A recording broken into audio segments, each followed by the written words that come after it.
विद्यालय के अंदर प्रार्थना की घंटी बज रही थी। जैसे जैसे घंटी बज रही थी वैसे वैसे बच्चे फील्ड के अंदर आ रहे थे। शिक्षक बच्चों की लाइन लगाने के लिए उन्हें आवाज देते हैं। बच्चे लाइन में लग जाते हैं, पूरी प्रार्थना हो जाती है, लेकिन शिक्षक बेइंतहा परेशान थे। आज कुछ परेशानी का कारण भी था। प्रार्थना जैसे ही खत्म होने की ओर थी तभी शिक्षक बच्चों से कहते हैं, ऐसे कौन कौन बच्चे हैं जो आज नहाकर नहीं आए हैं। तभी उसमें बड़ी संख्या में हाथ खड़े हो जाते हैं। सबके सब बच्चे कहते हैं, सर हम तो नहाकर आए हैं। लेकिन कुछ ऐसे बच्चे भी थे जो नहाकर नहीं आए। शिक्षक को उन पर गुस्सा आता है। वो कहते हैं कि यदि तुम कल नहाकर नहीं आए तो तुम्हारी कल बहुत ज्यादा खबर लूंगा, तुम्हारी पिटाई करूंगा। शिक्षक ने जब यह आदेश दिया तो उसके बाद बच्चे क्लास में चले जाते हैं। अगला दिन आता है। अगला दिन आने के बाद शिक्षक फिर परेशान हो जाते हैं। आखिरकार अगले दिन दुर्गंध का जो लेवल था वो बढ़ रहा था। उन्होंने फिर प्रार्थना खत्म होने के बाद बच्चों से पूछा, कौन कौन ऐसे बच्चे हैं जो आज नहाकर नहीं आए, कहने के बाद भी। तभी 4-5 बच्चे हाथ खड़ा करके कहते हैं, सर आज हम नहाकर नहीं आए। शिक्षक को गुस्सा आता है। सबको 2-2 डंडियां मारी जाती हैं और कहा जाता है, यदि कल विद्यालय आना है तो नहा के आना है, यदि विद्यालय में नहाए बिना आए तो तुम्हें स्कूल से बाहर कर दिया जाएगा। तीसरा दिन भी आता है और तीसरे दिन भी ठीक वैसी ही स्थिति थी। दुर्गंध लगातार आ रही थी और ऐसा लग रहा था जैसे दुर्गंध इन बच्चों में से आ रही है। प्राइमरी पाठशाला का जो मामला था। शिक्षक को गुस्सा आता है। अब बेवजह कई बच्चों को पीट दिया और कहा कि यदि विद्यालय में आओगे तो नहा के आना है। चौथा दिन आ जाता है और चौथे दिन तो कुछ ज्यादा ही स्मेल आ रही थी। और जब प्रार्थना के बाद शिक्षक ने पूछा कि कौन कौन ऐसे बच्चे हैं जो नहा के नहीं आए, सभी बच्चे हाथ खड़े करके कहते हैं, सर नहा के भी आए हैं और कपड़े भी धुलवा कर पहन के आए हैं।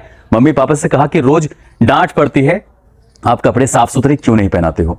चौथा दिन था। शिक्षक परेशान हो जाते हैं। तभी एक बच्चे को गांव के प्रधान जी के पास भेजा जाता है। प्रधान जी से कहा जाता है कि जल्दी से विद्यालय में आइए। प्रधान जी भी शिक्षक जी की बात सुनने के बाद सीधा विद्यालय आते हैं। आने के बाद पूछते हैं कि क्या बात है गुरुजी, कैसे परेशान हो रहे हो। तभी वो कहते हैं कि 3-4 दिन हो गए हैं, लगातार दुर्गंध आ रही है। मुझे लग रहा था बच्चों के अंदर से दुर्गंध आ रही है, लेकिन माजरा कुछ और ही है, आप जरा पता तो कराइए। तभी गांव के एक सफाई कर्मचारी को बुलाया जाता है। प्रधान जी जब सफाई कर्मचारी को लेके आते हैं, उसे देखा जाता है कि किधर से बदबू आ रही है, किधर से दुर्गंध आ रही है। तभी वो ढूंढता ढूंढता एक ऐसी जगह पहुंचता है जहां विद्यालय का एक शौचालय बना हुआ है। उसी शौचालय के पास एक सेफ्टी टैंक बना हुआ था जिस पर एक पत्थर सा रखा हुआ था। अब सभी को यह शक था कि शायद इसके अंदर से दुर्गंध आ रही है। तभी सफाई कर्मचारी को उस सेफ्टी टैंक के अंदर उतारा जाता है। वो जाकर देखता है तो उसके अंदर एक ऐसी चीज पड़ी हुई थी जिसके अंदर से ज्यादा ही दुर्गंध आ रही थी। दरअसल उसमें एक लाश पड़ी हुई थी। लाश भी किसी और की नहीं थी, स्टूडेंट की थी, छात्र की थी। और जैसे ये पता पूरे गांव में चलता है, गांव के सैकड़ों लोग इकट्ठा हो जाते हैं। पुलिस आती है और तब कहीं जाकर पता चलता है कि इस बदबू आने का कारण क्या है। दरअसल आज की जो सच्ची घटना मैं आपको सुनाने जा रहा हूं, ये सच्ची घटना अपने आप में वाकई बहुत चिंता का विषय करने वाली है, परेशान करने वाली है। दरअसल एक बच्चा अभी जिसकी उम्र 15-16 साल थी, उस बच्चे का एक ऐसी महिला से प्रेम प्रसंग हो जाता है जिसकी किसी ने कल्पना भी नहीं की थी। आदाब, नमस्कार, सत श्री अकाल। मैं उस्मान सैफी। आज की जो सच्ची घटना मैं आपको सुनाने जा रहा हूं, ये सच्ची घटना है उत्तर प्रदेश का एक जिला है रायबरेली और इसी जिले का एक थाना लगता है लालगंज। दरअसल बात कर रहा हूं 14 जुलाई 1999 की। रात के लगभग 9 बजे होंगे। इस घर का जो मालिक है वीरेंद्र त्रिपाठी, उसका बेटा है 15 साल का जिसका नाम है विजेंद्र उर्फ पिंटू त्रिपाठी, जो कि आज घर नहीं आया था। माँ और बाप बहुत ज्यादा परेशान थे। ऐसी कौन सी जगह थी जहां इस बच्चे को तलाश नहीं किया गया था। आसपास के घर हों या उसके दोस्त हों, उसके विद्यालय के शिक्षक हों या फिर जहां जहां उसका आना जाना था वहां के लोग हों, सभी के पास बारी बारी से जाया जाता है। उनसे पूछा जाता है कि क्या तुमने पिंटू को देखा है। रात के 9 बज जाते हैं लेकिन पिंटू की कोई खबर नहीं लगती। तभी गांव के आसपास के लोग परेशान होकर सीधा इकट्ठे होकर पुलिस स्टेशन जाते हैं। लालगंज के थाने में जाकर एसएचओ से कहते हैं कि साहब हमारा बेटा स्कूल गया था, मैंने विद्यालय में भी जाके पता किया, वो विद्यालय पढ़ने के लिए गया था लेकिन विद्यालय में वो बच्चा नहीं मिला। तभी से उससे पूछा जाता है कि वो कहां पढ़ता था, तो लालगंज में ही एक लिटिल फ्लावर उच्च माध्यमिक विद्यालय है, उसमें वो कक्षा 10 का छात्र रहा था। अब उस विद्यालय के मैं भी जाकर पूछा, प्रिंसिपल से पूछा, छात्रों से पूछा, सभी ने कहा कि उसे तो हमने अंतिम घंटे तक देखा था। ये विद्यालय में जैसे रोज की तरह वो आता था, आज भी रोज की तरह आया था। विद्यालय की जब छुट्टी होती है तभी यहां से गया था, लेकिन वो यहां पर अब घर नहीं पहुंचा है तो कहां गया है। सभी के लिए बड़ी परेशानी वाली बात थी। जब एसएचओ कहते हैं कि आप परेशान मत होइए, आप उसको तलाश करिए और हम सुबह 10 बजे इसको देखेंगे। यदि 10 बजे तक वो लौट कर नहीं आता है तो समझ लेना हम इसमें मुकदमा दर्ज करेंगे और इस मामले की पड़ताल करेंगे कि आखिरकार तुम्हारा बेटा पिंटू कहां चला गया है। जब इस बात की तलाश करने की कोशिश की जा रही थी, पूरे रात निकल जाती है उसके पिताजी वीरेंद्र को, और वो अपने पड़ोसी और अपने घर में जो एक किराएदार होता है धर्मेंद्र, उसके साथ मिलकर पूरी रात ऐसी अपने बेटे को तलाश करते रहते हैं लेकिन बेटा नहीं मिलता। घर नहीं पहुंचते और ये बड़ी संख्या में 10, 15, 20 लोग थे। फिर रातों रात ढूंढते ढूंढते थाने पहुंच जाते हैं। कहते हैं कि साहब हमें पूरी रात पिंटू को तलाश किया लेकिन पिंटू घर नहीं पहुंचा है। माँ और बाप का रो रो कर बुरा हाल था। आसपास के लोगों को भी तरस आ रहा था कि आखिरकार इनका बेटा गया तो कहां गया, क्योंकि इससे पहले कभी उसके साथ ऐसा कुछ नहीं हुआ था। पुलिस वालों ने गुमशुदगी दर्ज की और दर्ज करने के बाद आसपास के थानों को भी संपर्क किया। इसके अलावा एक अभियान चलाया जिसमें सैकड़ों की तादाद में लोग उस बच्चे को तलाशने के लिए जुट जाते हैं और हर जगह तलाश करने की कोशिश करते हैं, लेकिन नहीं मिलता। 14 जुलाई को गायब हुआ था, 15 जुलाई को मुकदमा दर्ज हुआ, 16, 17, 18 इस तरह से एक एक दिन करके गुजरने लगता है। जब 4-5 दिन गुजर जाते हैं तब कहीं जाकर पुलिस वालों की चिंता बढ़ने लगती है, क्योंकि अब ये बात केवल इस घर तक सीमित नहीं थी, आसपास तक सीमित नहीं थी, बल्कि जो लालगंज है उस लालगंज की जितनी भी दुकानें हैं उसको बंद करा दिया गया। लोग सड़कों पर उतर आए, हंगामा शुरू हो जाता है। और जैसे भी हंगामे की खबर मिलती है तो लालगंज पुलिस स्टेशन के अलावा जो उच्च अधिकारी थे रायबरेली के, वो भी मौके पर आ जाते हैं। मौके पर आने के बाद इस मामले की पड़ताल करना शुरू कर देते हैं कि आखिरकार वो बच्चा कहां गया है। इधर लोग प्रदर्शन कर रहे हैं, इधर पुलिस वालों ने समझाने की कोशिश कर रहे थे। 7 दिन बीत जाने के बाद भी जब बच्चा नहीं मिलता है तो लगातार उबाल बढ़ रहा था। तभी उच्च अधिकारी एसडीएम, एसएसपी वगैरह सब मौके पर पहुंचते हैं और कहते हैं कि हमें सिर्फ 3 दिन की मोहलत दे दीजिए, जितनी जल्दी हो सकेगा हम इस बच्ची की तलाश कर आपको दे देंगे। जब बात 3 दिन की मोहलत मांगी थी तो सबके सब लोग शांत हो जाते हैं। धरना प्रदर्शन खत्म हो जाता है। जैसे ही धरना प्रदर्शन खत्म होता है अब कहीं ना कहीं पुलिस पर लगातार प्रेशर बढ़ रहा था।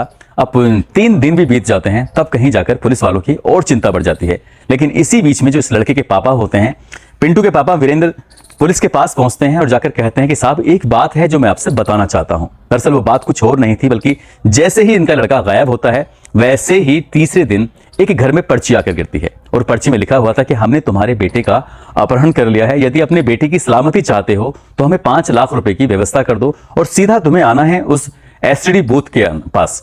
एसटीडी बूथ के पास जाने के लिए आदेश दिया गया था। ये उस पर्चे के आधार पर एक तरफ पूरे शहर में धरना प्रदर्शन हो रहा है, लोगों में उबाल आ रहा है। दूसरी तरफ इसके बाप ने इस बात को छुपा के रखा था, क्योंकि जब वो एसटीडी बूथ पर जाता है एक फोन आता है, फोन सुनता है तो सामने वाला व्यक्ति कहता है कि हमने तुम्हारे बेटे का अपहरण कर लिया है, 5 लाख रुपए का इंतजाम करना है। जिस तरह से पूरे शहर में हंगामा चल रहा है, शोर शराबा चल रहा है, धरना प्रदर्शन चल रहा है, इसको खत्म कराइए, 5 लाख रुपए का इंतजाम करिए। पुलिस वालों को तुमने ये बात बताने की कोशिश की कि हमने तुम्हारे बेटे का अपहरण कर लिया है तो तुम अपने बेटे की जिंदगी से हाथ धो बैठोगे। अब बाप करे तो क्या करे, गांव के आसपास के शहर के लोगों की सिंपैथी उसके प्रति बढ़ रही थी और बच्चे के लिए लगातार धमकियां मिल रही थी। तभी पुलिस वालों को शक होता है और पुलिस वाले इस बात को गंभीरता से लेते हैं और पड़ताल करना शुरू कर देते हैं। इसी बीच यानी कि 3 दिन और बीत जाते हैं, यानी कि अब 14 जुलाई को गायब होता और 24 जुलाई को जो एक पास का ही गांव होता है, गांव पहाड़ीपुर मजरे बहाई, वहां पर एक विद्यालय में से लगातार बदबू आ रही थी, दुर्गंध आ रही थी। पता चलता है कि दुर्गंध कहीं और से नहीं बल्कि शौचालय के सेप्टिक टैंक से आ रही थी। जैसे वो लाश निकल के आती है उसके कपड़ों के आधार यानी कि उसकी यूनिफॉर्म के आधार से पता चल जाता है मरने वाला कोई और नहीं बल्कि पिंटू है, जो कि पिंटू यही लालगंज में रहने वाला है। लालगंज का बच्चा जो 10वीं क्लास में पढ़ता था, वो पास के गांव के प्राथमिक विद्यालय के सेप्टिक टैंक में मिलना ये पुलिस के लिए चिंता का विषय था। पुलिस इस मामले की जब जांच पड़ताल करना शुरू करती है तो पुलिस कई दिन बीत जाते हैं, पुलिस को कुछ भी हाथ में हासिल नहीं होता, पुलिस को कुछ भी नहीं मिलता जिसके आधार पर ये कह सकें कि आखिरकार हत्यारा कौन था। पुलिस फिर इसके बच्चे की कमरे की तलाशी लेती है जहां उसकी किताबें रखी हुई थी और किताबों की तलाश करते करते एक किताब ऐसी मिलती है जिस किताब में कुछ पोर्नोग्राफी की बातें लिखी होती हैं, कुछ ऐसी अश्लील बातें लिखी होती हैं। उस किताब को देखते हैं तो एक सामान्य बच्चा ऐसी किताब कभी पढ़ नहीं सकता। पुलिस वालों ने इसी बात का अंदाजा लगाया। उस किताब के जब पन्ने पलटते हैं तो आखिरी पन्ने पर श्याम लिखा हुआ था और जैसे ही उस श्याम को पढ़ते हैं तो सबके सब वहां पर जो आसपास में लोग थे वो कहते हैं कि सर श्याम तो जो लालगंज का बस स्टैंड है वहां पर दुकानदार है, उसकी दुकान का नाम श्याम है, श्याम बुक डिपो।